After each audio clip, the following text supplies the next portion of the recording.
All right. Well, it's now 5:38 on July 27th, 2023. So I'll go ahead and call to order this regular meeting of the Deschutes County Planning Commission. Our first item actually is the approval of minutes from June 22nd, 2023. Is there a motion regarding these minutes? So move. Okay, is there a second? Second. Okay, so it's been moved and seconded that we approve the minutes from June 22nd, 2023. Is there any discussion on the motion before we vote? Nope. Okay, well, seeing none, then we'll go ahead and vote. Commissioner Cyrus, how do you vote? Aye. Commissioner Tobridge? Aye. Commissioner Altman? Aye. Okay, and I'll also vote yes, so it's unanimous. The And minutes Commissioner from- Williams says aye. Oh, Commissioner Williams is also here. I'm so sorry. Thank you, Commissioner Williams, and I appreciate the vocal interruption. So, because I also cannot see you either. So, all right, Communication so then breakdown. we have a unanimous decision to approve the minutes from June 22nd, 2023, with 5 voting in favor and 0 voting against. All right, so we'll move on to our public comment about items not on the agenda. So this is a time for members of the public to comment on anything that we're not discussing during the meeting. I don't see any members of the public present here in the room. Are there any members of the public present on Zoom? Okay, great. Then we'll go on to our next item, action items. First one is work session, the Tumalo Community Plan update. So I'm going to turn it over to Peter Russell, our Senior Transportation Planner, and Tarek Rawlings.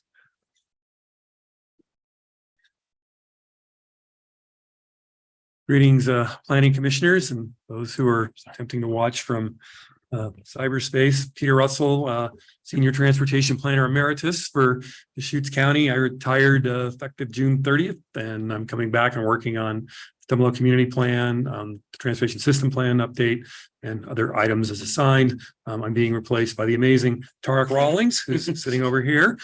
He's going to be your actual Senior Transportation Planner. Within this transition period, Tarek and I have been working together, and I've been, training him. He's caught on very, very quickly. And so we just kind of team teaching things for a while until I fade off into the sunset in a couple of months. So I had a really nice PowerPoint presentation for you, which instead, I guess I'll draw vivid word pictures. So what we're going to be talking about is the Tumalo Community Plan. Basically, there's a couple of things we'll go through first, and that is, what is a community plan? I know that we have some new planning commissioners on, so I'll do a little more basic stuff, which will be old hat to some of our, previous and continuing planning commissioners. But essentially, community plan sets goals and policies for a limited geographic area, and it's a 20-year plan, much like our comprehensive plan is. So the comprehensive plan covers the entire county. A community plan, we have 3 currently. We have one for Terrebonne. We have one for Tumalo, which are both unincorporated communities. And we have an area for South County, which is known as Newberry Country. So we did 3 of these back about 2010, and they all had a 20-year horizon. So they're going to be sunsetting about 2030. Typically a community plan, just like a comprehensive plan, you update them about halfway through their shelf life, because usually circumstances have changed. Population, they have changed. Occasionally, there's no real major change. You don't have to update them, but in our case, Tumalo's had several changes. So Tumalo is what's called an unincorporated community under the state's planning rules. That basically means it's a pattern of land use that is more intense, would be allowed under the current state land use system, which began in the early 70s. So they were like, well, what do we do with these places that are almost quasi-urban in either uses, density, population, similar patterns such as that? So the state came up with Division 22, which deals with unincorporated communities, of which Terrebonne and Tumalo are both examples of those. And of the unincorporated communities, there's 4 types. Don't worry, there's not going to be a test later. There are 4 types.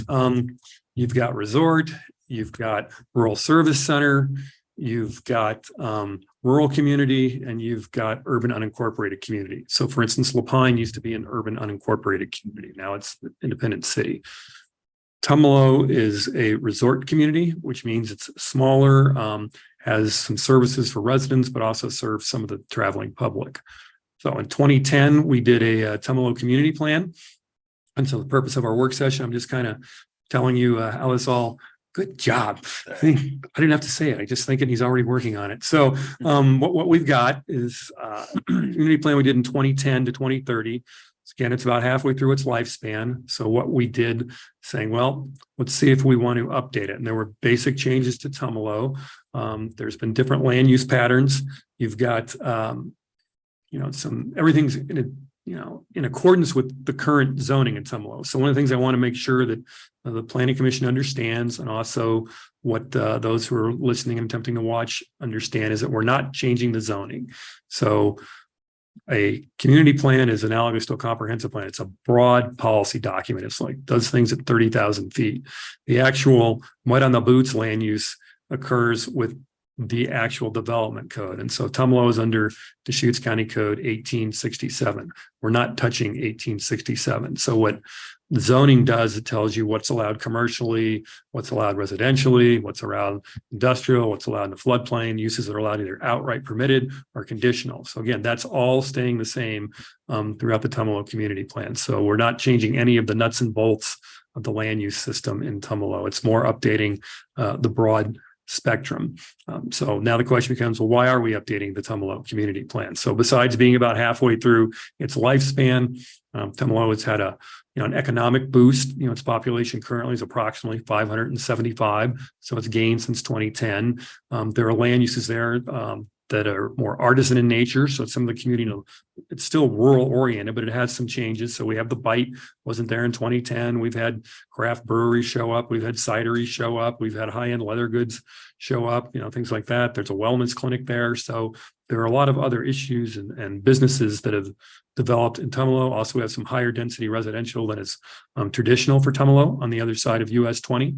So we thought with those factors, we should look at it. We also have increasing traffic volumes, both on US 20 as it bisects Tumalo, as well as on Cook Avenue and Obie Riley, which are major roads through Tumalo. So given all that, we decided it was time to update the Tumalo community plan. The other thing I can do, if you want to stop me at any point with questions, we can answer them. I can answer them then, or if you want me to just keep rolling, just let me know. Any questions so far? So people on Zoom, just interrupt if you have a question, and people in person, just raise your hand. And even if Peter's talking, I think you're saying it's okay to interrupt, correct? Okay. We're under kind of novel circumstances here, so pause me whenever you need me to be paused. Okay. Anyone have any questions? Okay. Get the next one so I get my prompt. Yeah. So there are several planning operations going on at the county currently. So we're updating the comprehensive plan, which Nicole is going to talk about. That's your big and most important plan from a county jurisdiction. We're updating the transportation system plan, which deals with the road network in the county. You're going to have a hearing on that. I'll get to that in a minute. We got a $75,000 grant from the state, from the Transportation Growth Management Program, to look at bike, ped, and transit in Tumalo, which is called active transportation in the planning lexicon, as well as looking at the idea of rural trails and sisters country. And then not part of the land use system, but concurrent, there was a sewer feasibility study going on, which did nothing to do with land use and zoning, but was just an economic study of what a sewer could or could not be in Tumalo. So a lot of those involve staff coordinating. So I've coordinated with Nicole if she gets a transportation, because I'm the lead on the transportation system plan on the Tumalo community plan. So if during Nicole's comp plan open houses, some I went to, some I didn't, or her stakeholders, if she had information or questions related to transportation or Tumalo, she relayed it to me. If I had stuff on comp plan, I'd go back to her. We had open houses with lots of staff. So there's a really good coordination among the 4-member long range planning staff, as well as, Peter is the CDD director, and then Will Groves is a planning manager. So that way we were always able to stay on focus, even though we were using consultants for the TSP and then for the TGM grant. So next slide. Okay, we covered that one. So what else is going on in Tumalo besides the sewer is ODOT's building a multi-lane roundabout at US 20. It's going to be a 2-laner. The other thing that's going on is they're doing a multi-use path that will go underneath US 20 at approximately 4th Street and go down to the south to Strickland. And the reason that was done is a lot of conversations we've had with the bike ped community. Even though there's now a median where you can make a 2-stage move across US 20 at Bailey, meaning you go across the 2 westbound lanes. You stop at a little raised median, you can take a refuge in, then you continue across the 2 eastbound lanes as traffic allows. At Bailey, still a lot of folks are a little uncomfortable with that. So now having this multi-use path go beneath the highway, people who want to go to, say, Tumalo State Park, or they're coming up to go to the Tumalo School or some of the activities in Tumalo, they don't have to worry about crossing the highway. They can certainly use the roundabout when it's done. They'll have those flashing yellow beacons like you see on the parkway, the rectangular rapid flashing beacons, sometimes called hawk signals. So ODOT's going to put those in there. But if you're still uncomfortable with that, this is a way to go across the highway without ever having to worry about any traffic conflicts because you're physically separated it from US 20. So we've got that going on as well. So these are some other factors that we're also going on with the Tumalo Community Plan. Okay, go on that one. Okay, so one of the things we do, so I told you why we're updating a Tumalo community plan. Now the question is, well, how do you do it? So what we did is we really concentrated on public outreach, which on one hand is easy to do in Tumalo because again, there's only approximately 575 people living there currently. So we inundated the community with public outreach, and they responded magnificently. One of the ways we did it, first, we had a mailer, just a standard physical mailer to every property that had it within the Tumalo unincorporated community. So I know one thing I want to recommend or emphasize as well. There's a lot of people say, "Oh, I live in Tumalo." Then for planning geeks, there's a boundary. Think of it like a UGB for an unincorporated community that defines from a land use code standpoint. This is what Tumalo is. So you can live outside that and think that you're part of Tumalo because you send your kids there, you shop there, you just have it, you recreate there, you have an interest there. But I mean, from a planning standpoint, you weren't part of Tumalo, so we just sent the mailer to people in Tumalo. Folks lived outside of Tumalo, certainly welcome to come to the open houses, but we did that. The other thing is Tarek and I did the old shoe leather trick and went to every major community gathering point in Tumalo and hung a copy of that same flyer that we mailed to everyone. So we put it at the vet clinic bulletin board, the country store bulletin board, the pizza place bulletin board, the irrigation district bulletin board. If there was a place, we put it on the post office that they have there. So essentially anywhere we could go to get outreach, we did that to get people to come. And then the way we continued the public outreach was through a combination of traditional open houses, of which we had 3. So essentially they broke down to a kickoff meeting where I got up and said, much as I'm telling you, what's the community plan? Why are we updating it? And then said, well, what do you people of Tumalo, what do you want from your community to stay the same? What do you want to change? What are your thoughts? So that was the kickoff meeting. We had a second meeting. So that was May of 2022. We had a second meeting, ballpark June 29th or so, where we came back and said, okay, we've heard you. We also had a story map where people could log on to a website, kind of see, again, reiterate what we're trying to do with the Tumalo community plan. Give us your thoughts, give us your emails. We can build a contact list, some little background on how, what is Tumalo for those who are new to the area. And so we came, what would you like? And so we came back with some draft goals and policies for comments. Again, in Tumalo Community School for this, just as we were for the first meeting. I will tell you the Tumalo Community Gym, that does get warm in the summer. There was a lot of fanning of people and melting chocolates that we had brought for them. So yeah, it was a shared experience for all. So we heard what people liked, what they didn't like. And so then we went back to our cubes, worked on it some more. We also had one-on-one meet-a-planner meetings with people who are uncomfortable talking in a large area or even going to a breakout table like we had in the first 2 open houses that you can meet individually. And of course, we do the usual. If you have an email or phone call, we can do that. So we went back finally in August of 2022 with, okay, here's our draft goals and policies that we've revised. We got some more comments. Then the last one, we went to May 2023 with the draft that you have before you tonight. And so what we said at the May 2023 open house, again, in a kind of warm Tumalo community gym, was that this is what we think we've got right. We have the same color coded sheet that you all have where we said, here's what we didn't change from between the 2010 plan and what's new to the 2020. And the 2020 plan isn't changed. Here's where we did some minor changes. Here are some things we've deleted because either the text was outdated or whatever they were asking to do has already been accomplished. So no need to have that in there. And then in the yellows, like here's brand new, what we think we heard and what you wanted. Okay. And we're done. No. Okay. So what were some of the issues that the public raised in all these open houses and outreach? So the main one we heard is a real fear of losing the small town feel of Tumalo. We heard that over and over from almost everyone, that they wanted to keep Tumalo as a small town. They didn't want to be sisters, apologies to those of us, listening from sisters. There were some concerns about the rapid growth and how Tumalo was changing. There was a desire to address natural resources in Tumalo and protect them, keep open space in Tumalo, how to recreate in Tumalo. I'll get into that a little bit more because that was there was some split in the community about that. A lot of talk about we need to protect the Deschutes River, either damage the vegetation on the banks or the river itself. Kind of split views on the economic development aspects of Tumalo. And a lot of the folks we heard from really didn't want much change in Tumalo, but there were, to be honest, people who live in Tumalo who wanted more economic development in Tumalo. Either they had kids that they wanted to be able to stay there and get jobs, have jobs, live there and be afford to live in Tumalo. So we heard there was some about, no, we still need economic development in Tumalo. We just can't, close the gates and keep it as it is forever. There was also related to that some discussion about the drawbacks of tourism. Yes, people come to tourism, they may buy something locally, they may, go to the bike to get something to eat, but also that they're clogging the streets. There's some dangerous behavior. There's some, concerns about overuse of the Deschutes River.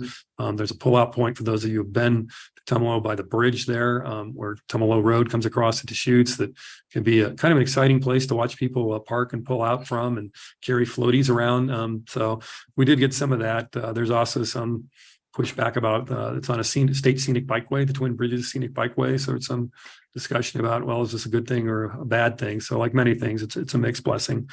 One thing everyone did agree with, there was concern about the rising traffic volumes on the Tumalo streets themselves, in addition to US 20 and the speeds upon those Tumalo roads. Mainly it's Klein Falls and Cook, and then Tumalo Road. Once you get away from that, it's not so much on Bruce, Wharton, Riverview, the more residential districts. It was mainly the way that folks kind of come in and come out of Tumalo. And then the last one we heard a lot about was the issue of sewers. So Tumalo has a lot of small lots from the Laidlaw plat. I'm not the sewer expert or the septic expert. That's Todd Cleveland from our on-site wastewater division. But essentially, from the non-expert, from what Todd has told me, on-site septic systems have a certain lifespan, and many of the on-site septic systems in Tumalo are either at or nearing their usual expiration date or may even be over it. And so now you're face with, what do? You put an ATT system, which is alternative technology. I always forget the third T, treatment. There we go. This is why he's your new senior transportation planner. Yes, alternative treatment technology. But what complicates even putting an ATT is a lot of those lots are really small. So what about sewer? Does that help? Does that not help? There is a private sewer system that serves those. It's called the Tumalo Property Owners Association sewer, which is a private system that serves that higher density residential development on, we'll call it the south side of US 20, over there in between Bailey and Obi Riley.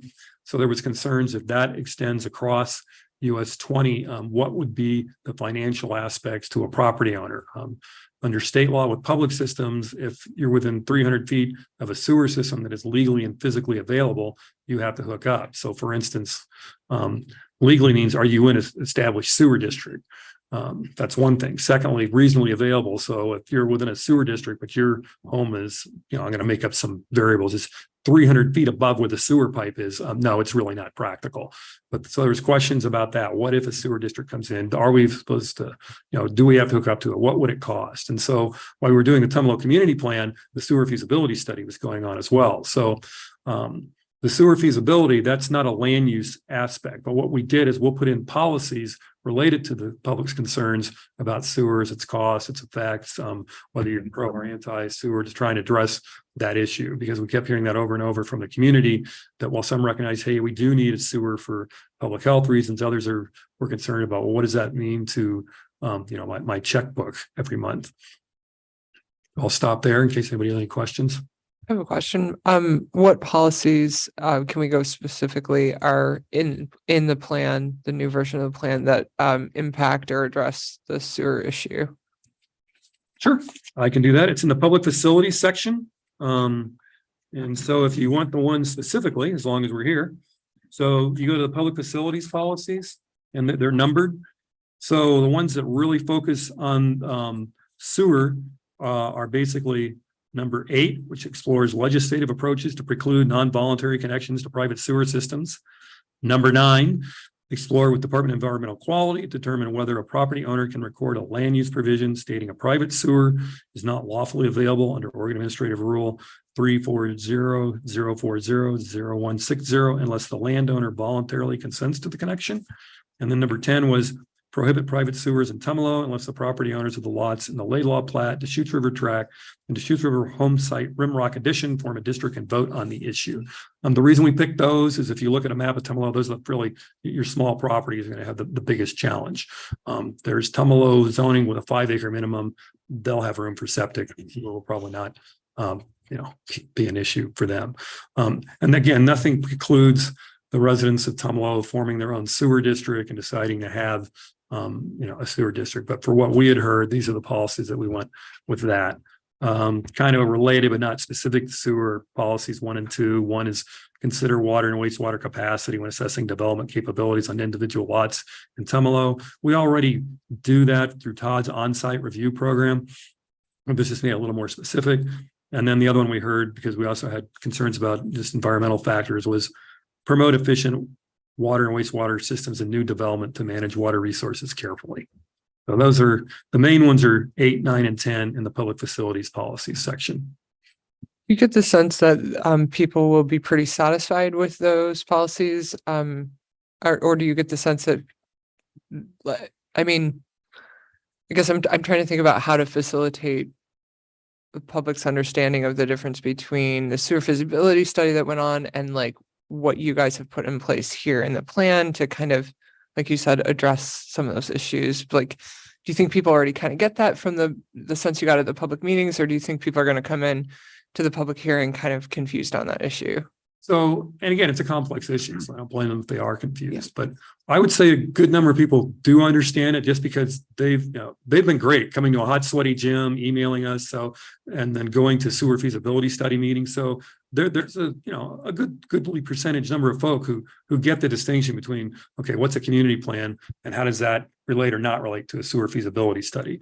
There are some who still, I think that the county is doing the sewer feasibility study. The county gave money, but it was a consultant-led project.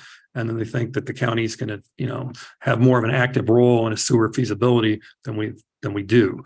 And there are some, I think, who I don't want to predict what they're going to say on the 10th, whether they think these are strong enough and again, there's some people who are interested in having a sewer. So some may say, no, don't be so harsh. One of the other complicating factors is the Oregon Administrative Rule that applies has always seemed to anticipate its sewer systems would be public rather than private. So that makes things kind of interesting.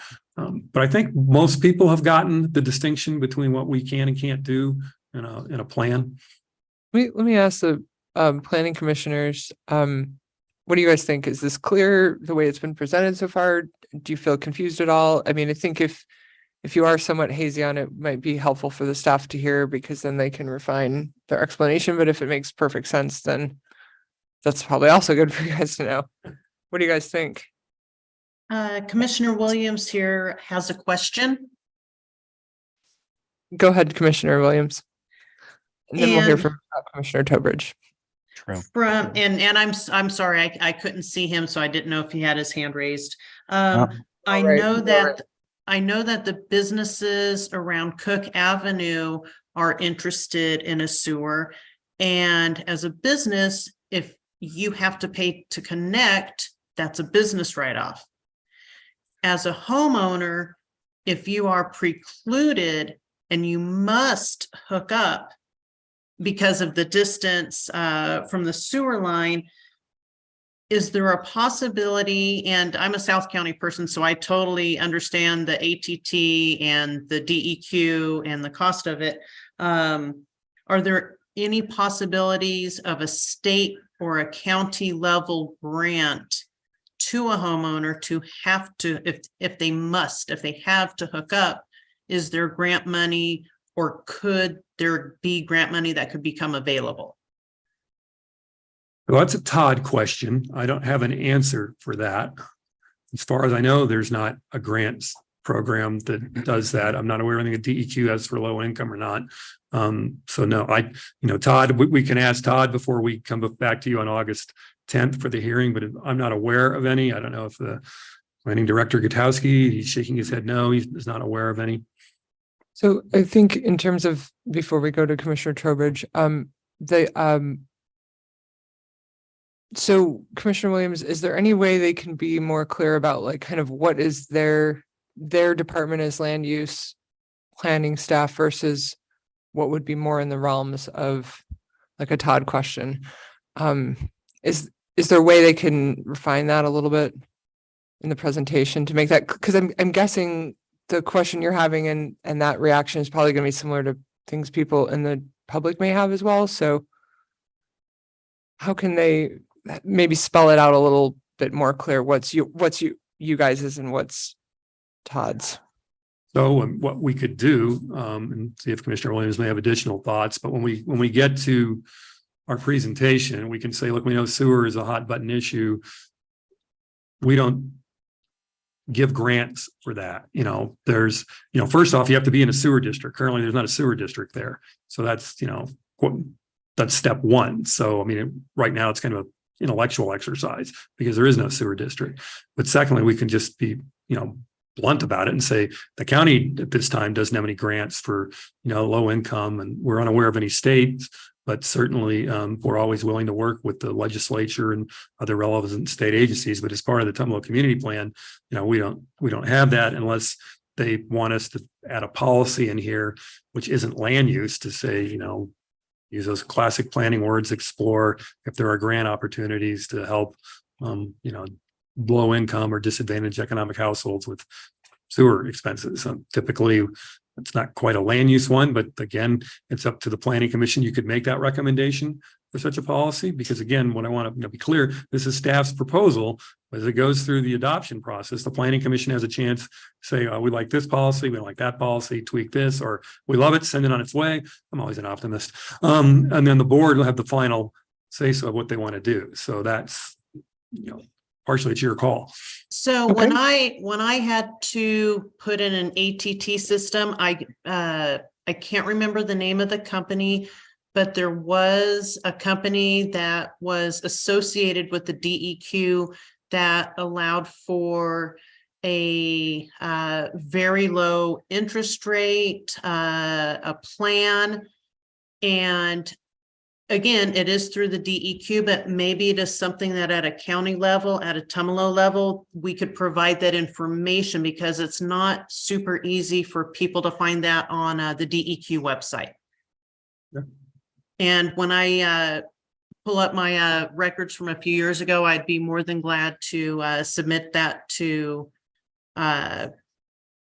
Peter or whoever, so that we can get that into the public's hands if we feel that it is appropriate for the county to recommend a state approved company to help out with septic systems.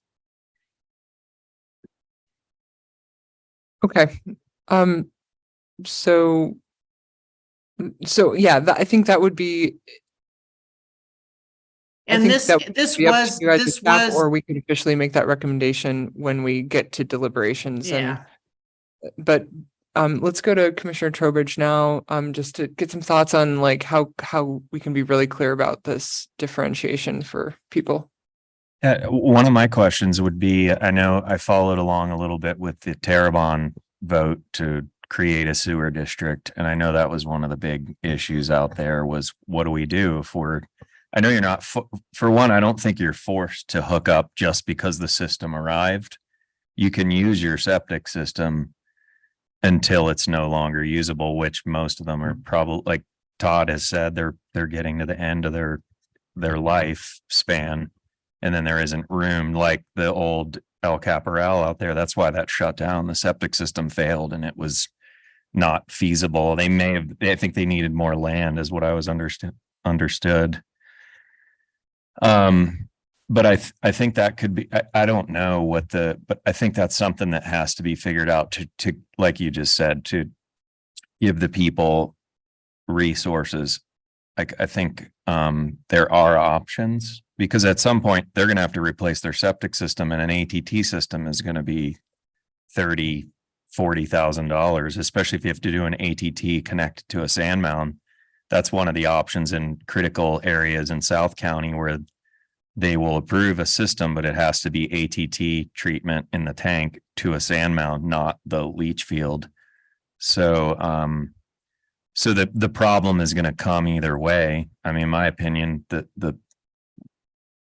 which I know it's scary. I get it. People are like, I don't want to have to hook up and pay all this money. And I don't know what there's probably more questions than there are answers at this point. With it's all going to come down to what the cost of the system is and all that stuff. So I think the public has to probably have a couple of resources to help them figure out what are they even looking at, and also let them know that eventually when the system fails, they're going to have to deal with it. So it's probably better to be proactive. Do you guys know anything about what they're probably not, because it's not county, the Terrebonne sewer district? I don't know if there's been any progress since it was voted in. I'm not the guy to ask. Okay, that's a Todd. That was Todd. Yeah. Saying, hey, here's the answer, but no.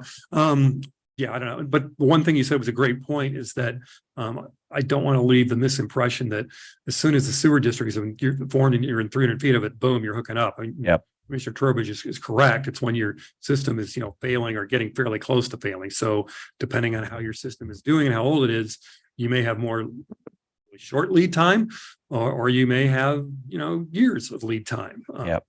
I know when the system, and I think that's a private system, the sewer system in OWW 2 went in, there was an offer, and I don't know any of the details. I remember when it happened, but again, you weren't forced to hook up. It was only when your system, either when your system failed or if you did a big construction project that was going to impact your septic. But they did offer a discounted rate to hook up in the beginning, to commit to hooking up. And I don't know anything about that, but I know that has been one of the options in these smaller systems.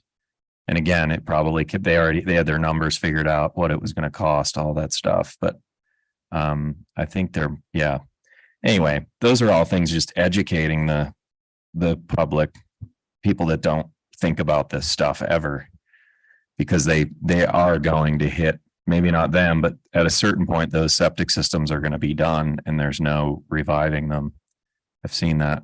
So I think what I'm picking up so far from just how this conversation is playing out is that it might be helpful to, and this might sound really funny to you guys, but it might be actually helpful to define land use for people in the presentation. So when you say like, oh, this isn't really a land use issue, maybe you could say like what a land use issue is. So kind of like, hey, land use issues are things like, what you can do where on certain land, rather than like coming up with money to help you build a sewer, which is like not a land use issue.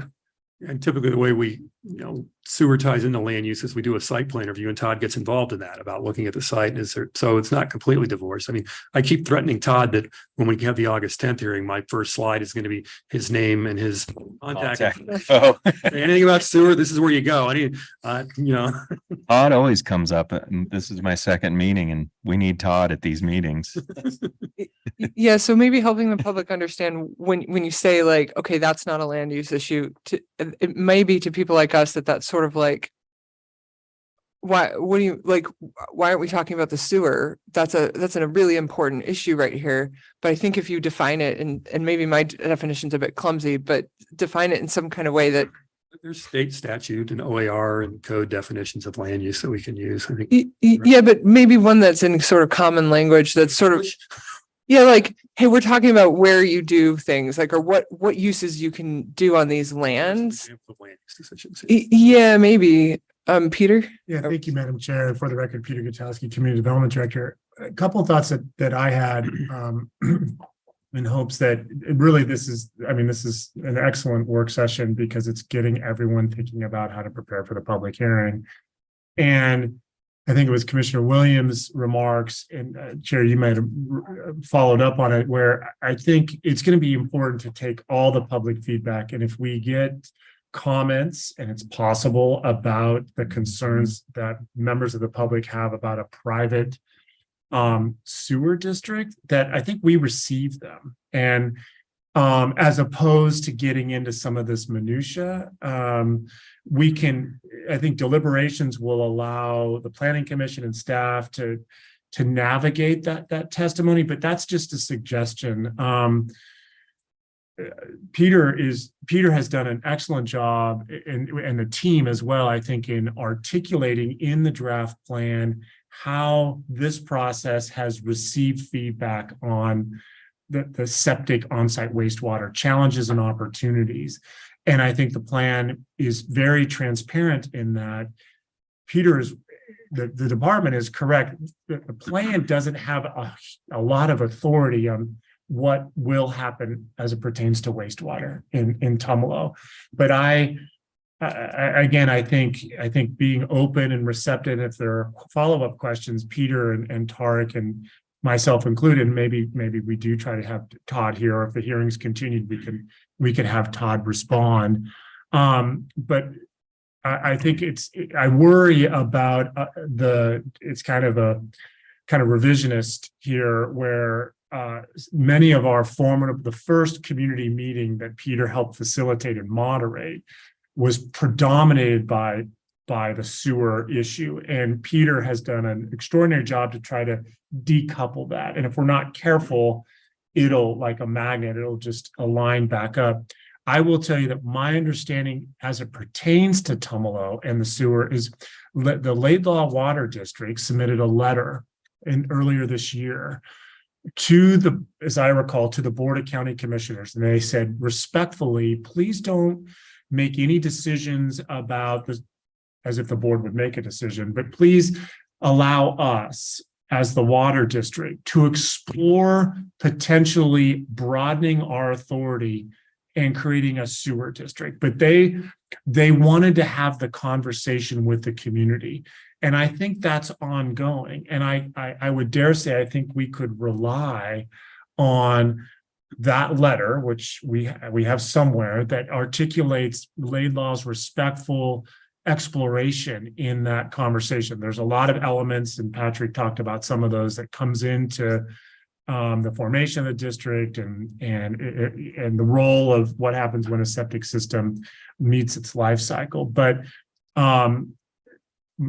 knowing that the Oregon Department of Transportation is currently doing improvements on Highway 20 as it pertains to Tumalo, there is a designated area, as I understand it, that could potentially accommodate a line under Highway 20, but there's been no commitment by Deschutes County or by DEQ or by ODOT to designate that area for a particular user. And so it's long story short is, I think the county, and I think if Chris Doty was here, he would articulate this as well, as right now the ball is in Laidlaw Water District's court to explore the sewering conversation, and what that would mean.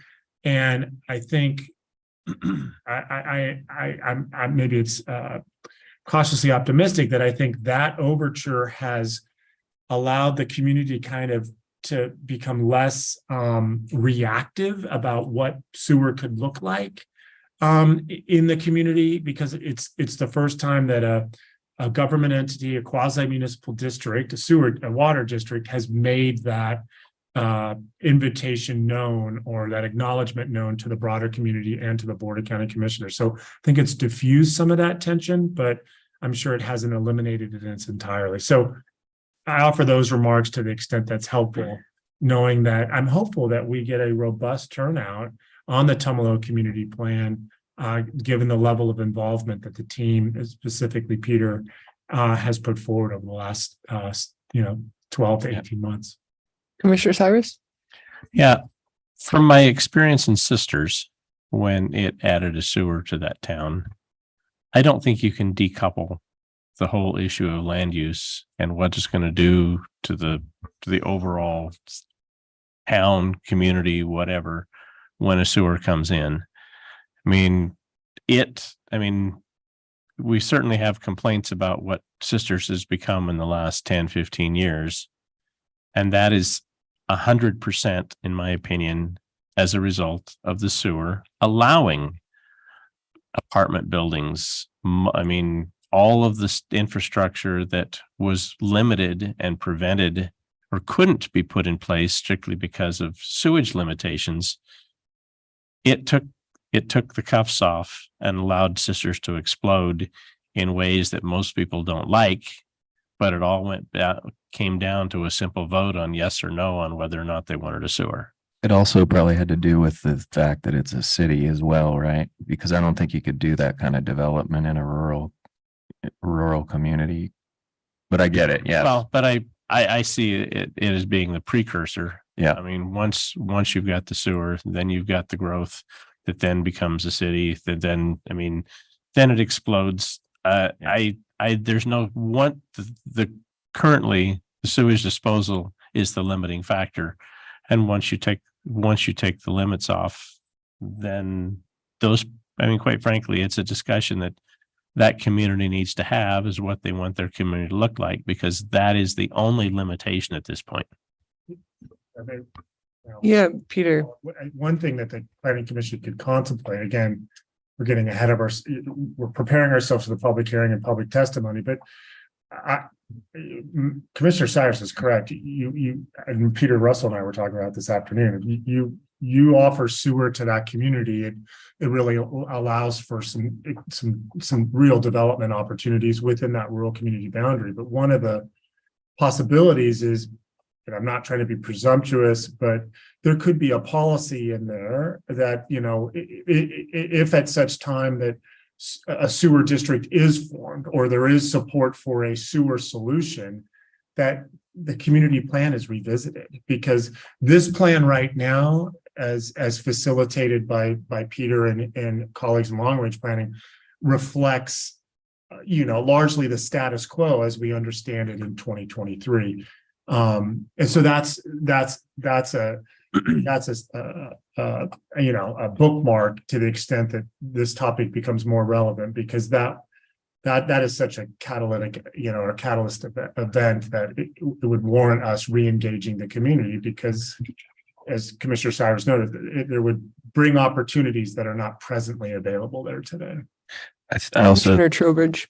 I also think that that is where the land use kind of couples with this septic thing, where there could be limits on the use that you have on the individual properties. Like, you can't have multiple units. And the other part is just the system that's designed. It may have a capacity limit as well. So there's a lot of things that could curb that, which would make sense for Tumalo. So there isn't apartment buildings, and which sounds like the community doesn't want that.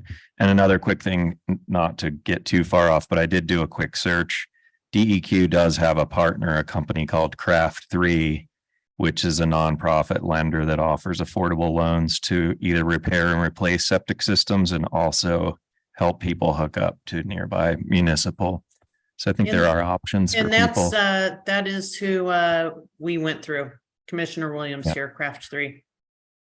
And now that Ben and Tarek have figured out how to get the visuals up, the one slide I wanted to show you here real quickly is that where Tumalo is, but so the map in the middle is the zoning. Remember, we're not changing the zoning in Tumalo. So the red is commercial, the light yellow is residential, the kind of orangish color is 5 acre minimum, and then the brownish color is research and development, and then the gray is industrial.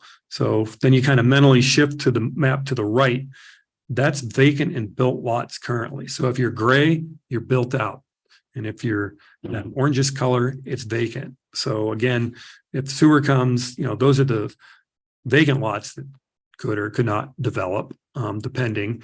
Now, again, if sewer comes, you might have some lots that suddenly can redevelop that are currently developed into a higher use. But again, one of the things that I know the people of Tumalo are very proud of their community and very sensitive, but you have to keep in mind about how big the community actually is.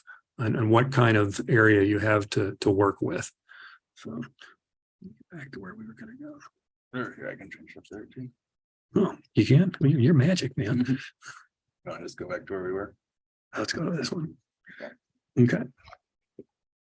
So with that as prelude, what did we do? So we kept the vision statement unchanged because we heard loud and clear that people want Sisters to keep that small town feel, that rural feel. We added 3 new goals.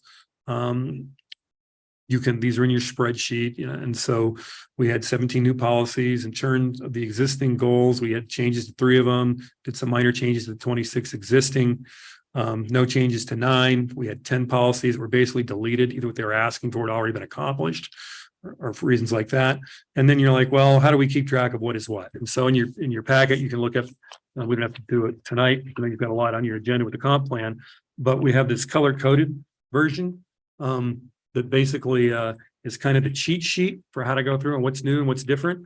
And then if you want to delve even deeper, saying, well, why did they change that? What was the original language in 2020? We have a spreadsheet in the back that uses the same color code as the main one. So I'm gonna go one forward, please. Thank you. So the reason we did that is typically in planning documents, if you have new language, it's underlined. And if you're going to get rid of language, it's strike through. When you do that for an entire document, it's a mess, because some stuff doesn't change. And so what you have in your packet, and what we also have on August 10th, is you'll have what we call a clean version, which shows no color code. Then we'll also give you again this color coded version. It's just an easier way to compare and contrast. So the top secret color coding combination is green. There's no change between 2010 and 2020 language in the Tumalo Community Plan. Blue, there's some text modified. 2010 language we've modified in 2020. Yellow is brand new language. Red is stuff that we've deleted. And as I said, the spreadsheet has the 2010 and 2020 text verbatim. So if you want to read original language, you can. And then it has notes explaining on the far right, why do we do these changes and what was staff's rationale. So that's just to kind of help the planning commission through their discussion. And also the public can look at it as well and understand why we did what we did, or proposing to do what we think should be done. So next steps, you're going to have a public hearing on August 10th, which that'll be noticed. It's already had publication in the bulletin. And then what we're going to have, we'll be back to you, I'm assuming, on August 24th. And the reason I say could make a decision, the timing is up to the planning commission. So you could wrap it all up on August 10th. I actually have had some text amendments in front of the planning commission. It was all a one and doneer. I'll be honest, I'm not anticipating that in this case. So on August 10th, you have several options. You can close the hearing, begin deliberations. That's one option. You can hold it open to both the oral and the written to August 24th, which is your next hearing. You can close the oral on August 10th and hold the written open to August 24th. You can close both and just set August 24th as your date for deliberations. It's all the planning commission's discretion based on what you hear on August 10th. So regardless of whatever date you finally make your decision at, and we'll probably won't be doing the Tumalo Community Plan in September, because I know that you have a retreat tentatively scheduled for September 14th, and then you have a joint board work session on the 28th. So the Tumalo Community Plan wouldn't be back before you till sometime in October as things are going currently. But regardless of when you make your recommendation, you'll make it to the board. Again, you have all kinds of ranges. You love it as it is, send it on, or we hate it, deny it, or make these changes. It's all up to you what you want to do with the Tumalo Community Plan. And then the board staff will have a work session with the board reporting on, hey, here's what we heard from the public at the August 10th. And if there are later dated hearings, what we heard, here's what the planning commission said in their recommendations and why. And then the board will hold a public hearing at a date to be certain. Then assuming it gets adopted, we send a post-adoption notice to DLCD 20 days after it's adopted. Again, the board has full discretion to say, no, thanks, but no thanks. CDD, try again, or they can, make changes or take it as it is. So, okay, with that, any other questions? No. Commissioner Williams, Commissioner Altman. I think we've hashed it all out. Good, we got the questions done in the middle this time. Oh, there you guys are. Hi.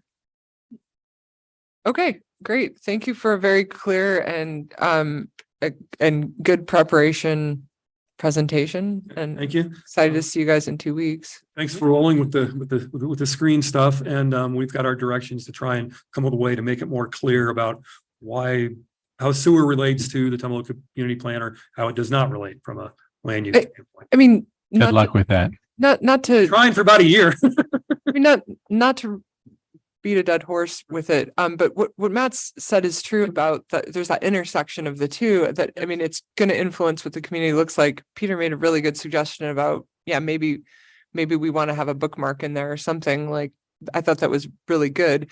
But I think what might be hard for people to just get their head around is when you guys as a staff for land use department are making this proposal, what things are you sort of allowed or supposed to include in a plan like this versus what things actually don't make sense to include in a plan that's a land use plan. I think that might be the hard thing to, like, if I were somebody who didn't understand that at all, I would probably have questions like, why aren't you including this, and this in this plan? I want you to do X, because that would really make me happy, but it's something that you can't even really do from a land use standpoint. So what we'll do is try and make it as crystal clear as possible where that distinction is and how they relate to one another. And then, the planning commission and the chair, if people start to kind of get sidetracked, you may have to say, these are all great questions, but right church, wrong pew. The TCP can't really cover this. I'm with Peter. I think we definitely just want to hear anything and everything people have to say. My only concern is I want people to have a feeling of satisfaction about their experience. So I want them to feel like we got them and they got us, like a nice understanding of what we're doing here. But if people want to come and just express their views on sewer, if anyone's watching the video, like 100%, we totally would like to hear that. It's just that we also want people to understand what we can and can't do as part of this process so that they don't feel like they weren't heard, And if that makes sense. the other thing that we have to reiterate again, from a planning standpoint, we're not touching the zoning. So what's allowed outright and conditionally in the current zoning will be the same after this is done. Yeah, so I think those things are just good for people to understand so that they don't feel unnecessarily scared, and they don't feel like people aren't listening. But 100% would like to hear anything people have to say because it's a public hearing and that's kind of the point. Okay. Even if it's something we can't help with, it's still good to hear what's on people's minds. All right. Can I? Yeah. Just another strategy is if we do start well-attended audience, a lot of people raising questions about sewer and the expectations. One thought would be as the chair for your consideration to the other commissioners is allow everyone to express their, before we get staff's response, let's hear from everybody. And then at the conclusion of the hearing, we can have staff come up and respond, because I think that might lead to a more fluid presentation. We can collectively take notes and say there were 6 themes that were identified. We offer these remarks. Commissioners, if you want to keep the record open, we can certainly come back with more information. But I think, just again, my thought is if we allow everyone to express themselves, and instead of with permission of the chair, Peter, Russell, and Tarek are responding, and it just becomes kind of a tit for tat Yeah, we're not environment. doing that. Yeah, it's not all that productive. So Yeah. that's another strategy. Again, if there's, We'll just do it the same way we did the wildlife hearings, where we Exactly. just have staff come back at the end. and we can take notes, and then with that time, as other people are testifying, it can give Peter, who's the subject matter expert in Tumalo, more time to kind of distill it, as opposed to just on the fly genuine remarks, but may not resonate as much given how instantaneous those responses are kind of expected. So just trying to give you more time. See you on the 10th. Awesome. See you then. Thank you very much. Thanks, Peter. Okay. And Tarek. Great. Now we get to go to our next item, Deschutes 2040 meeting number 11, review of comprehensive plan document. I'll turn it over to Nicole Mardell, senior planner. Excellent. Thank you, commissioners. For the record, Nicole Mardell, senior planner. with Deschutes County. And here with me, I have Matt Hasty, our consultant from MIG. And we also have a special guest, Beth Miller, who's one of our sub-consultants. Matt will kind of tell you a little bit more about kind of her involvement in this process and kind of what questions you could ask of her this evening if desired. But I wanted to start just by notifying you that this project has won an award. So the State Citizen Involvement Advisory Committee, which is through DLCD, issued 3 awards for their Achievement in Community Engagement Award process for 2023. And we were one of 3 winners. We weren't the top winner, but we were a project of special significance. So I'll go ahead and send out that press release because it is interesting seeing the 2 other winners and kind of the techniques that they used in their respective processes. But just kind of an item to celebrate. You know, we haven't actually adopted this yet. We're still in process, but kind of great that we're already seeing some recognition. Congratulations. Congrats. Yeah, I It's appreciate really that. exciting and fun. Yeah, so with that, I'm going to turn it over to Matt, who's going to lead us through a pretty brief PowerPoint, just letting us know about the structure of each chapter as we dig into review of this document, some of the key changes, sources of information, et cetera. So with that, I will turn it over to you, Matt. Awesome. Thanks, Nicole. All right, I will share my screen and we will make this pretty brief, the presentation. So I assume everybody can see that okay? Yep. Yes. Okay. Yes. I'm glad the technology is working. I would have done what Peter did and tried to describe all this verbally if it wasn't, but nice that you can see it. So yeah, I'll just give kind of a quick overview for y'all. So little quick status report on just where we are in the process. Talk a little bit about the structure and format of the draft comp plan document and the chapters that y'all got in advance of this meeting. And then we really just want to see what kind of comments or questions you might have about what you've gotten so far. I'll say a little bit more about that in a moment, kind of more specifically what we're looking for, but really, any comments are helpful. I will say we're trying not to do too much wordsmithing tonight. If you have like really detailed suggested edits to any of the narrative in the plan, that's great. I would just, kind of hold that for later and try to hit stuff at a high level tonight is my suggestion. And then we'll just finish up with a little bit of next steps. I might actually talk about next steps even before we do the discussion, just to kind of, so that when we're done with the discussion, we're kind of done. So, and then, I'll talk about Beth's role in a moment here. So just kind of a reminder on, how this work has been proceeding, and just to note that we are now kind of in phase 4 of the process, like solidly in phase 4, and actually towards the end of phase 4, because we're getting close to moving towards the adoption process. And I'll say a little bit more about that when I hit next steps. So you got a whole set of comp plan chapters in advance of this meeting. You got essentially the content of them, and you got one chapter, community involvement, that looks more like what all the chapters will eventually look like in terms of the layout and the kind of graphic format and content and some of the types of infographics and other things in there. But these are the 14 chapters of the comp plan. There will also be kind of an introductory section that maybe won't have a number, but it'll just sort of say a little bit about, hey, what is Deschutes County? What is this comp plan doing, before it jumps into all these chapters. So I will not read all these. You got copies. But when we come back later for discussion, this is kind of what we want to talk about. So each chapter starts out with a discussion of opportunities, challenges, and constraints, fairly brief in each chapter. And then context just provides a little more in-depth information, sometimes technical information, figures and stats and tables and things like that, or just sort of more narrative description of the issues related to that chapter. And then in each chapter, we highlight some of the key community issues, things that we heard about, throughout the process, particularly during community meetings with folks or during meetings with you all. And then, of course, goals and policies, which is what we've really been focusing on with you for the last 8 meetings or something like that, a pretty good number. So we've already looked at that with you all in a lot of detail, but now you're seeing those things in these plan documents accompanied by the associated narrative. So That's what each chapter looks like. And there's a lot of information that went into this comprehensive plan.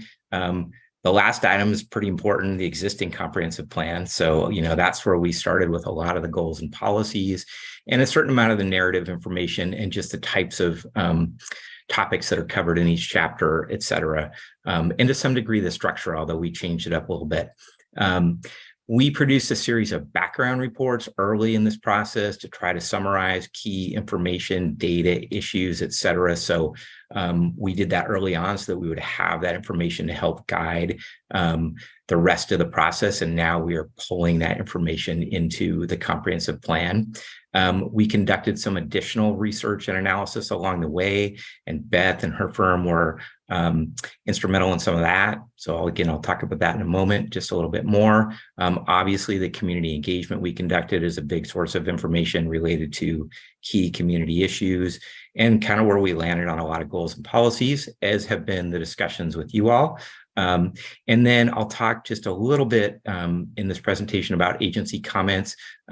Nicole and her staff sent the document out to a variety of local, state, regional agencies to get their comments. And I'll give a quick summary of kind of what we heard, but that's informed some of the information in the comprehensive plan as well.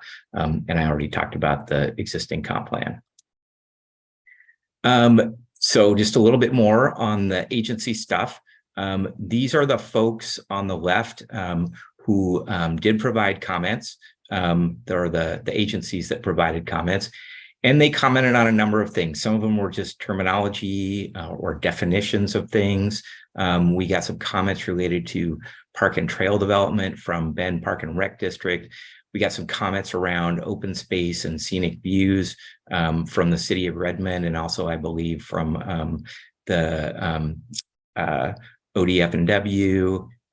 We heard from the city of Redmond about some growth management policies, particularly kind of policies that talk about how the county coordinates with them around urban reserve and urban growth boundary issues.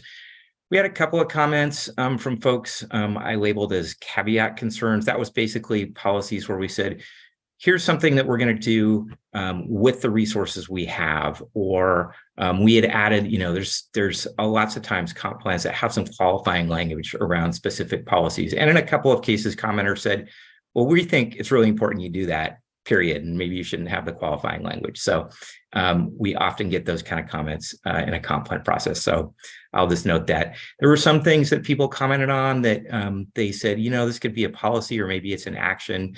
And in our mind, some of those were more appropriate as implementation actions. And then there were, of course, a bunch of minor edits from folks, very helpful. So we have updated some of the policies to reflect these things. I would not call the majority of them, and there weren't a ton of them, I'll say. I wouldn't call them mostly particularly substantive changes.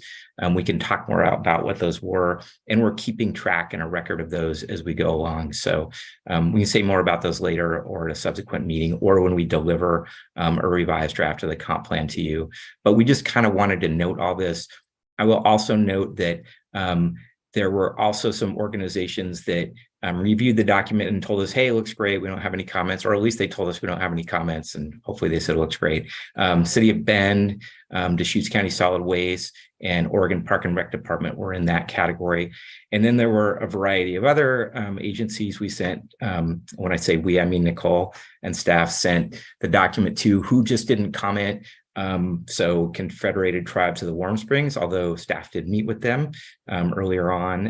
DLCD, no comments yet. Bend Ranger District, Bureau of Land Management, Deschutes Basin Board of Control, Oregon Department of Energy, and the cities of Sisters and Lapine. So spread the net pretty wide in terms of who we sent this out to.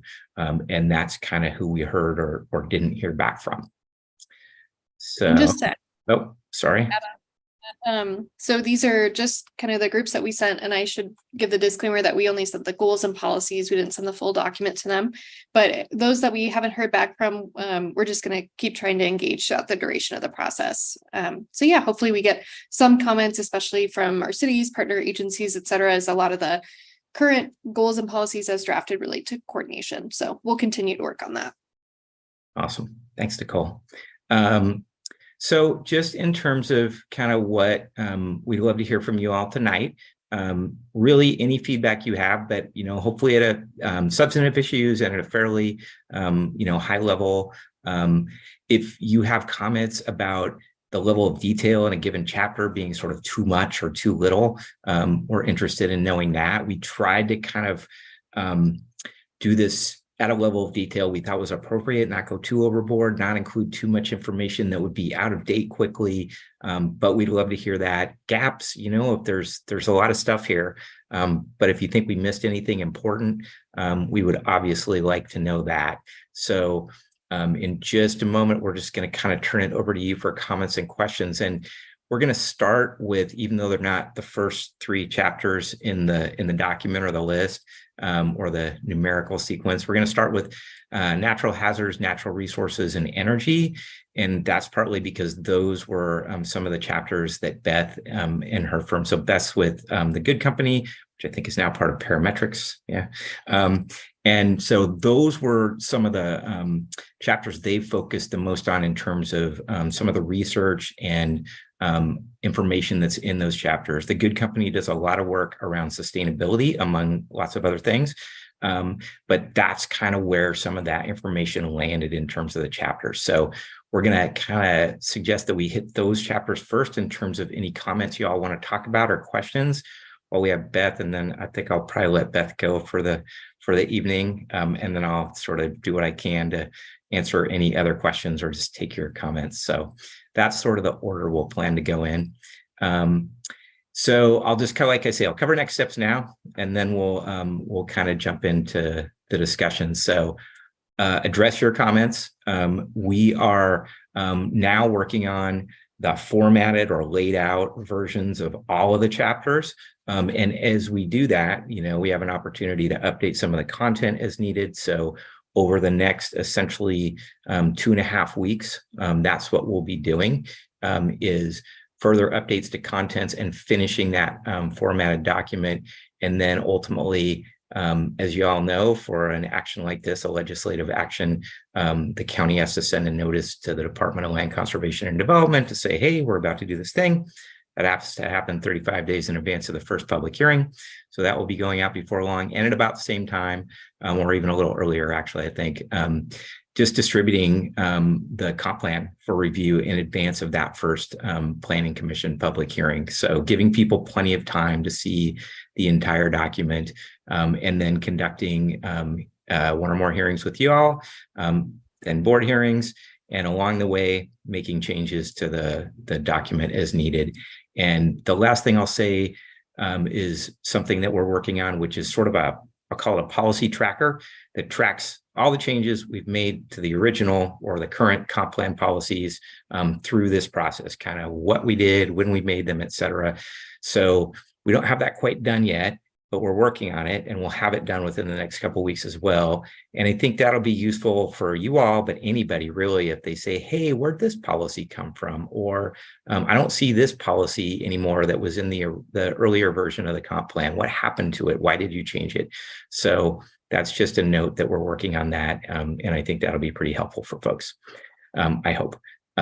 So I think with that, I'm going to stop. I'm just going to remind us that we'll hit natural hazards, natural resources, energy first, and then we'll come back after that, and we'll hit the remaining chapters. And I think I will stop sharing my screen so I can see you all a little better, and I'll just kind of keep this thing in the background for myself so I can refer back to the chapters we're in. So while you're doing that, Matt, I'm just gonna hop in for a sec. So I had reached out to planning commissioners originally and asked if there are any large substantive items you wanted to talk about. I didn't get any responses, which I'll take as a good sign. So as part of that, we still wanted to just dig in a little bit deeper into some of the chapters just to kind of spur some discussion. So that's why we chose these 3. In talking with the chair, we thought it would be most helpful to pick the 3 that maybe changed the most since the 2010 plan. So we don't necessarily have to go through every single chapter tonight. We were just hoping to go through 3 as kind of a sampling just to show you maybe what's changed. So yeah, turn it back over to you, Matt. all right. And I really don't have much else to say, other than to just, kind of open it up to you all, to the planning commission, to see if you do have comments or questions, particularly on these 3 chapters, to start with. And, but if there's anything else we just kind of need to know or should talk about tonight, I think we want to hear that. But we don't need to go through every single chapter in the comp plan if there aren't, comments or issues related to those. So as Nicole said, so I will stop and just, again, so you have to say and do my best to take some reasonably decent notes for us as we go along. All right, who wants to go first? And I can't see my other people, Commissioner Williams or Altman, on the screen. I'm not sure if that's possible to remedy, but it would be helpful to be able to see them in case they raise their hands. I guess I would have a question. Good, Commissioner Cyrus. And I guess, we went through this line by line, and are there any substantial changes from when we went through it? That's a great question. Commissioner Cyrus. Oh, sorry, Matt. So I think really what we were hoping to go through tonight is the major change being the addition of the narrative. So the goals and policies haven't necessarily changed very much since your last discussion. But since we added, the narrative, kind of the factual base for the goals and policies, we were wondering if it was kind of what Matt had mentioned. Are there any, gaps? Is it the right amount of information? Is that something you could share on the screen so we can follow along and see what it is we're looking at? Because I guess, we went through it, unless there's any changes. I mean, I'm, ready to move to the hearing portion and hear what the public has to say and get back to, but if there's some more stuff that we need to do. I mean, while you're bringing it up, I'll share that I really liked seeing the whole thing come together. I thought the narratives were really good. They were very clear. They provided a nice introduction to the code language, sort of helped put everything in context, and to the casual reader from the public, it was just a little bit easier to read. It wasn't so dry. So that's like my main overall feedback. I see Commissioner Williams is raising her hand. Commissioner Williams. And Chair Curis, I would agree, and with Commissioner Cyrus as well. We had making our recommendations, and the maybe you would call them the intros, I felt were very clear. They were concise, and they weren't overly too wordy. So that's why when Nicole sent that email out, I thought, I think this really looks good. We've been working on it for quite a long time, and I was ready to move forward with it. I thought every chapter gave a great prelude into what was going to be discussed. Yeah, and I appreciate that. That's kind of, I love to hear those comments in particular, but that's the kind of comments I think we were looking for. I think to Commissioner Cyrus's comment, Nicole's putting chapter 7 up on the screen. We can do that. We can kind of go through this, but even though we tried not to be overly wordy, it's a fair bit of narrative. So I don't think we want to read through I don't know exactly how we were trying to avoid sort of presenting every chapter's worth of narrative or background information. And I would repeat what Nicole said about the goals and policies. We made very few changes to those since we last talked to you. Really, the changes we made were to reflect the discussion that we had with you all at the last meeting. And we had discussion on a fairly limited number of goals and policies where there were still kind of some lingering issues we needed to talk through. So Nicole's kind of scrolling through the natural hazards, I think, chapter. So we can talk about it as much as you want, but I think the goals and policies are kind of the heart of it. But as we've said, we just wanted you to see the narrative that goes along with the goals and policies, that provide some context and provide some additional information, and just make sure that you thought that it is clear, that it's concise, that it makes sense, that it does a good job of sort of presenting the issues that are then addressed in the goals and policies. So I would just add all that. Yeah, I think, Nicole, you may have mentioned to me earlier that the past version you felt was a little encyclopedic. And so in terms of just the density of information and the change there, I don't feel that this version is encyclopedic. It just seems like educational and providing good context, but doesn't feel like I'm like wading through some sort of, like manual that's like, doesn't feel overly heady. It just feels like you're explaining what's going on. That's just I'm sure there'd be a variety of impressions that people might have, but that's my impression. Yeah, that's essentially a lot of the core feedback that we're looking for. So when we set out to update this document, one of our goals was to make it more friendly to the average community member. So I'd say your typical comprehensive plan, the person who reads it the most is probably a land use attorney. But we wanted this to be more approachable, kind of give, again, context for a lot of these key issues that relate to planning. But really it's meant to be, the summation of a lot of supporting documents where if you want to read more, we have a specific report for that. So natural hazards, we have a natural hazards mitigation plan that goes into extensive detail on this. But we felt that this was really, the core information that you would need for more of this overarching policy that relates to natural hazards. So yeah, so it sounds like, from first blush, it sounds like we're meeting that. Seems to be a little bit more approachable, the right level of information. So that's really great feedback.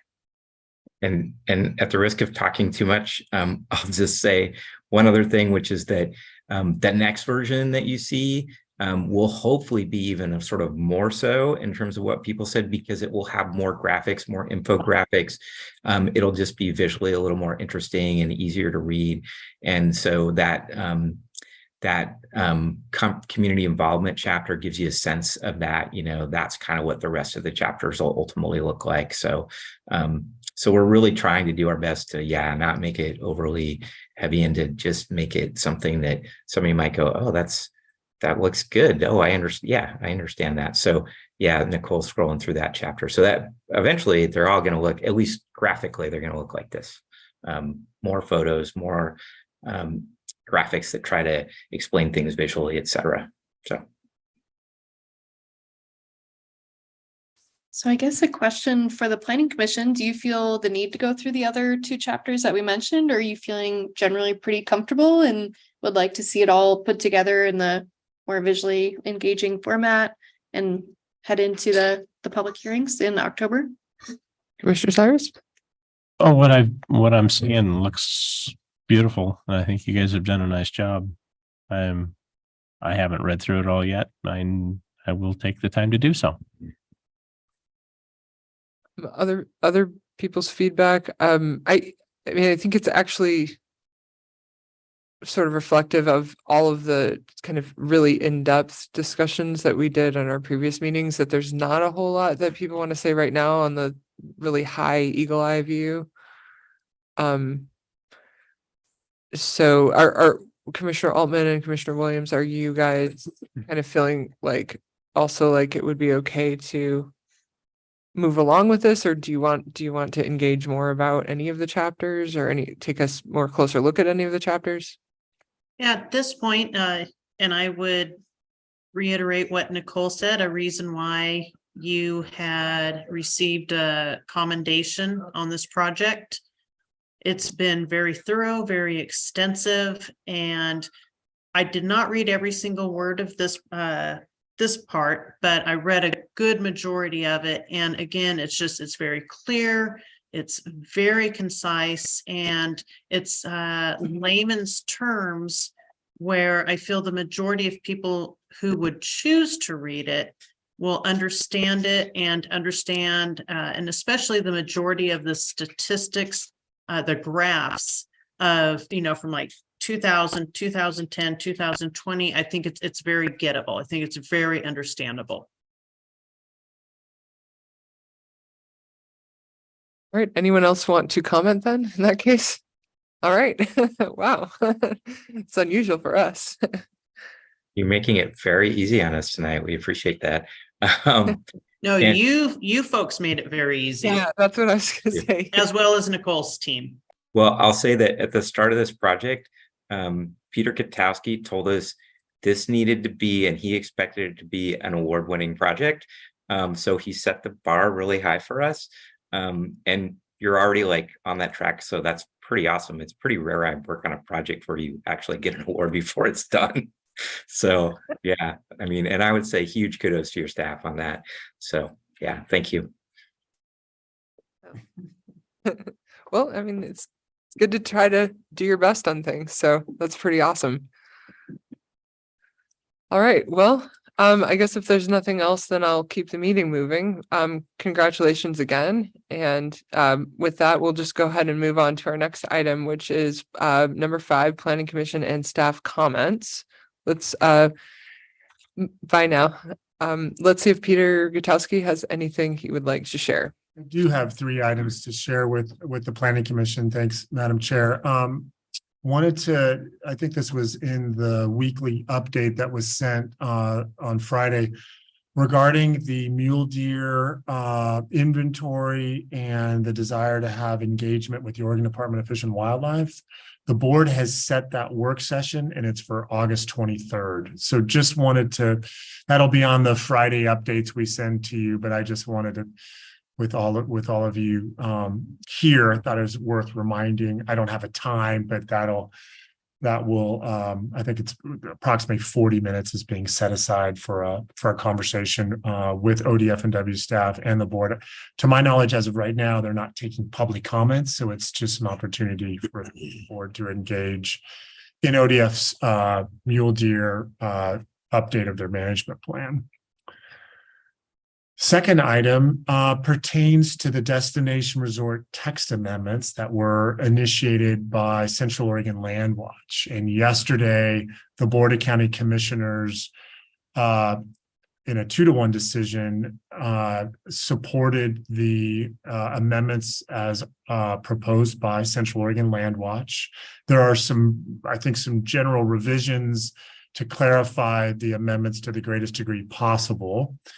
And that consideration of first reading is scheduled for August 9th.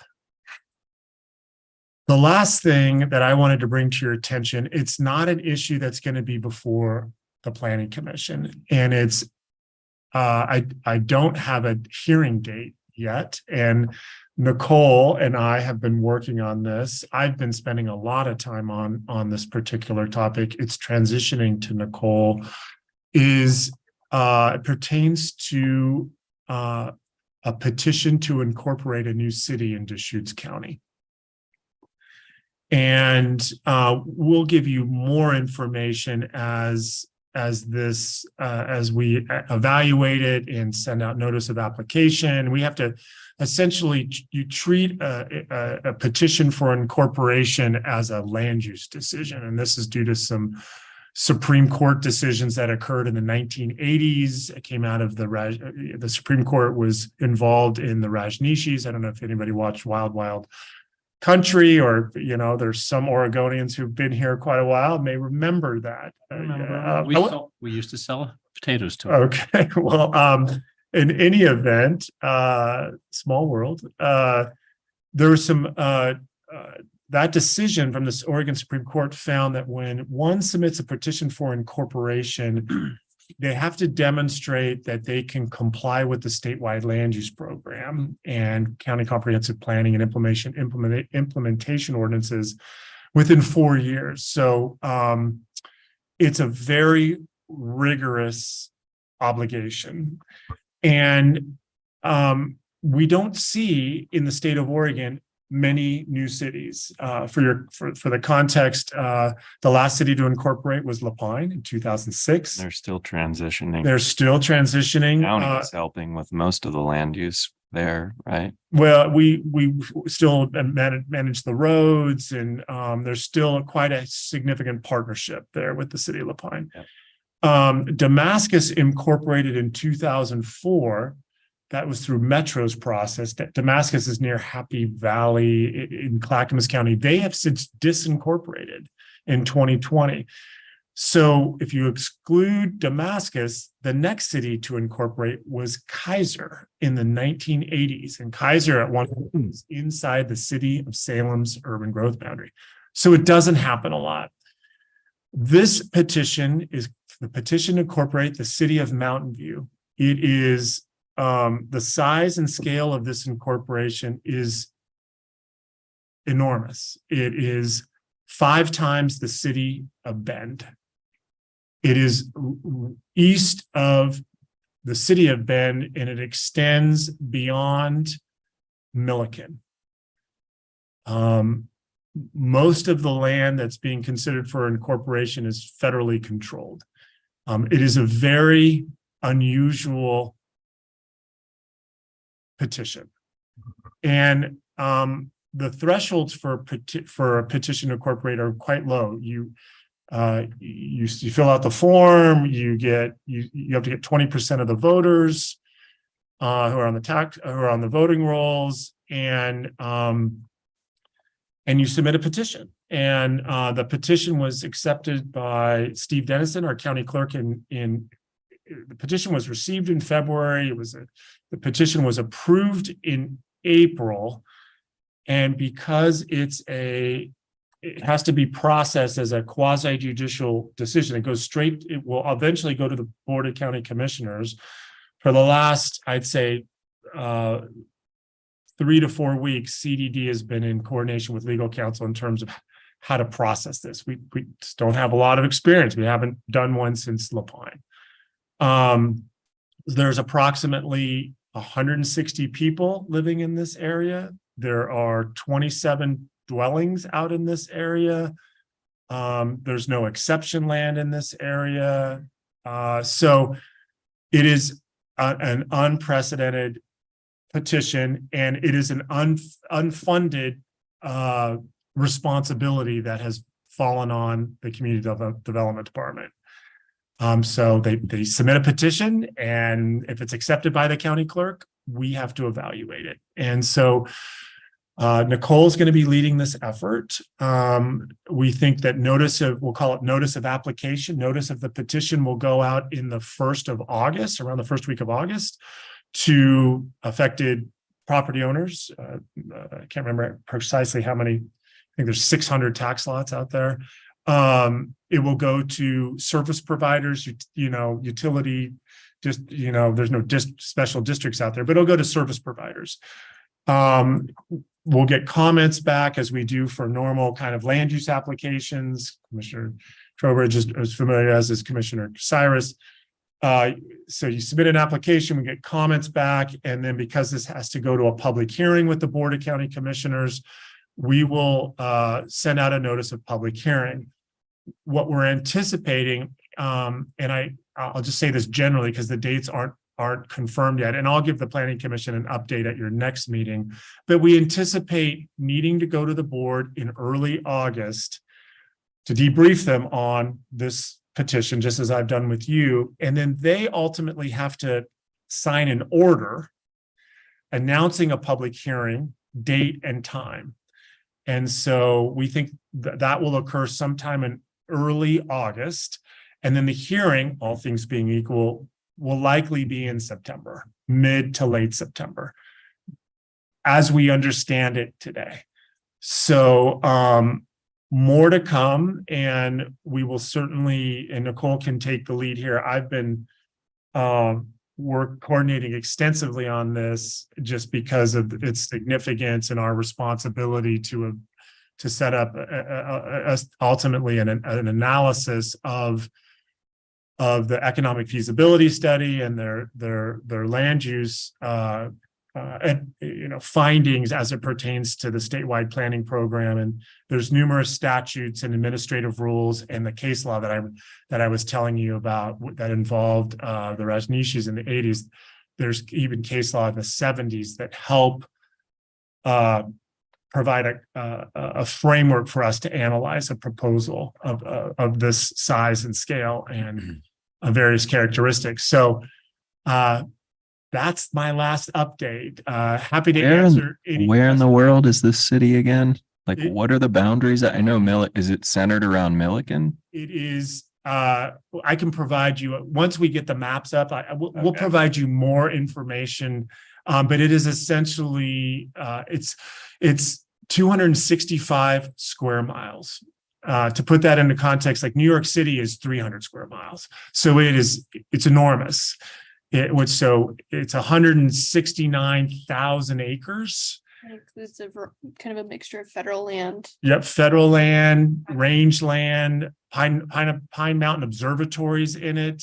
Imagine, I would say in general, and I think of once you get past the Badlands, So like Horse Ridge. yep, a part of it includes EFU, Horse Ridge, and then it just extends kind of a huge area along Highway 20, goes past Milliken and is just west of Brothers. That would certainly generate some much needed housing. Two-dimensionally, Commissioner, yes, that's two-dimensionally it might. Who made the application, Elon Musk or the Bhagwan? The person's name is Andrew Austin. Andrew is, as I understand it, is a member of the Deschutes County Soil and Water Conservation District. So in any event, that's who submitted it, and the level of analysis that will go into this is quite extensive because of the regulatory and legal responsibilities that are triggered of any incorporation, let alone one of this magnitude. So we will keep you updated at each meeting, and again at maybe the next weekend. I think we'll be presenting. We'll share with you what we're sharing with the board. The ultimate analysis won't be made available until a week prior, which is typical with quasi. We need to get public comments, and so as we go through those iterative processes, we'll share it with the Planning Commission, and I'm sure at some point, likely next month, it will be newsworthy, and then we'll just again keep you abreast of the process, the timeline, again, because it's unprecedented at this scale. Commissioner Williams has a question.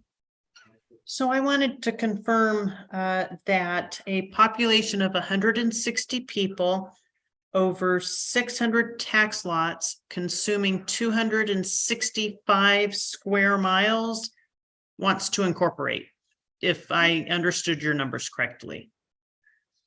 That is correct. I don't take for face value the number of tax lots. There may be a few more tax lots, but that's what I recall is over 600 tax lots. But everything that you reiterated is correct. That's the. It certainly would be a long time before they need to expand the urban growth boundary. And the way, just so you're aware, you don't do an urban growth boundary at the time of incorporation. So the way the incorporations work, since you asked, just to put it in context. So the analysis has to be, are we confident that the petitioner or this proposed city can meet their various responsibilities under the statewide land use program?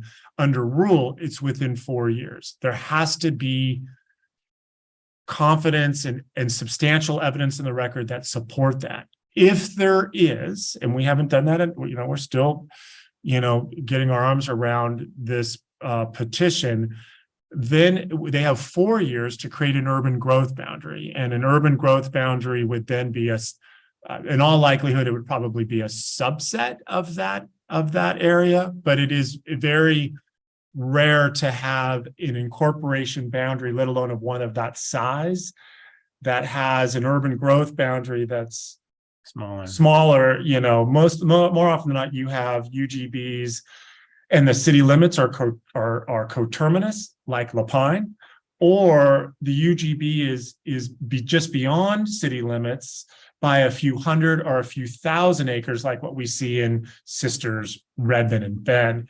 This is which is hence the term urban growth boundary. correct. So that's the anticipated growth of the city, which, like I say, Correct. if they're figuring that many acres as the city, typically the UGB is larger than that. Right. And to Commissioner Williams' recap, under state law, you have to have, my memory is correct, a minimum of 150 residents to create a city. So they have plus or minus 160. Okay. Commissioner And Williams? yeah, with the 160 population, do we know? So there's 600 tax lots in the 265 square miles. So obviously there's some very large lots. Do we know how many multiple lot owners there are? We will break that down in terms of private, federal, county ownership. The other thing that has to be evaluated at some point will be, just because you have tax lots doesn't necessarily mean you have lawfully established units of land. So there are tax lots, and then there are lots of records. Lots of records in the 21st century would be created through subdivision, partitions. So there's Talking. anyway, there's a lot of analysis that will go into it, and when we have that analysis, we'll share it with you. Go ahead. No, there's actually a lot more small tax lots in the Milliken Valley than people would imagine. I used to own a bunch of them actually back 20 some years ago, and there are literally hundreds of 2 to 5 acre lots that were, I think they were split up. Many of them were illegally or not, they weren't done to standards and I know that's been something over the years people have been trying for a long time to get those to be buildable, but they're non-conforming. And I don't know if that has something to do with it, but there are just Commissioner Williams' question. There are a lot of them out there that you wouldn't realize if you get on Dial and scroll around out in the Milliken Valley. There's so many. I was like, how in the world did this happen? Anyway, but none of them are buildable unless, I think, what is it, 320 acre minimums? Quite large and Yeah. In that EFU subzone in the there's a little portion of alfalfa, EFU alfalfa, and then Yep. as I recall, and then the rest is Horse Ridge. Yep. And yeah, the minimum parcel size for a new parcel is quite large. Yeah. Anyway, that is very interesting. I would have never thought. Oh, I mean, that Nicole brings up a good point. Let me just, I think I have the tax lots here. No, yeah, I was right. The analysis that our GIS team has produced is there's 618 tax lots totaling 169,550, if you wanted to know the precise number of acres. Yeah. But Nicole's point is a good reminder. When you come in for a petition for incorporation, you only need 20% of the registered voters to be eligible to initiate the process. So basically, Mr. Austin submitted approximately 27 or 29 valid signatures, and that then, once it was essentially acknowledged by the county clerk, we then needed to begin coordinating with the petitioner and we're in the process now of trying to figure out how to schedule ultimately the public hearing. Okay. Other comments, Nicole? Yeah, I had one update for you. So ODF&W recently made us aware that they're updating their sage-grouse habitat maps. So in Deschutes County, we have this greater sage-grouse combining zone, mostly in eastern Deschutes County. So they made us aware that they've received quite a bit of new data since they were last updated in 2011. So they are updating the maps. We presented to the board on Monday with some of the key findings. But essentially, it looks like overall the sage-grouse habitat is being reduced in size. Some of the area, the core habitat is shifting. We're still waiting for kind of a finalized version of the maps. These were kind of just the initial version. They're going to do some outreach to property owners in the Brothers Milliken area. But if you'd like, we can come to you with a more detailed update at a future meeting once we have some additional information. And eventually what this will lead to, thank you. I could tell you were going to mention that, Peter, is once this map update goes to the Oregon Fish and Wildlife Commission for adoption, following that, it'll go to the Land Conservation Development Commission for adoption, because there's specific administrative rule that pertains to sage grouse, which is why we have our combining zone. It's a requirement for us to carry out this section of rule where Deschutes County's name specifically. So then once that's updated or adopted by LCDC, then we'd have to initiate an update to our sage grouse combining zone boundary. So yeah, just the first step in probably a couple year process. Yeah, and second update, just wanted to express my gratitude for the commissioners. Commissioner Turbridge and I had a nice phone call before this meeting to catch him up on the comp plan. So really appreciate your engagement, and for the commissioners who have been working on the comp plan for the last 11 plus months. Really appreciate your dedication, your time, all the comments, and yeah, looking forward to initiating the adoption process later this summer. Okay, I'll just give an update or a comment. So we have a public hearing coming up, and it's our first public hearing with 2 new commissioners. And then our first public hearing since our wildlife public hearings. So just a couple of notes about etiquette during the public hearings. During the public hearings, we cannot do what we did today. So this was a work session, which what we did today was awesome, and it was perfect for a work session. But the staff will be making a presentation, and we will, if we have any, ask clarifying questions like, oh, Nicole, it won't be Nicole, but Tarek, what did you mean by this? Or can you explain a little bit more about that? What we can't do is say, guys, I think this would be really helpful to have, maybe we should recommend this, or maybe we should recommend that. We're not offering our opinions during the public hearing. We're going to save those for deliberations. So when you ask a clarifying question, make sure it's a clarifying question, not like an opportunity to express your views on the topic, whether it's sewer or whatnot. And it's sometimes, I know from personal experience, it can be a little tricky when you kind of want to point something out and you phrase it as a question.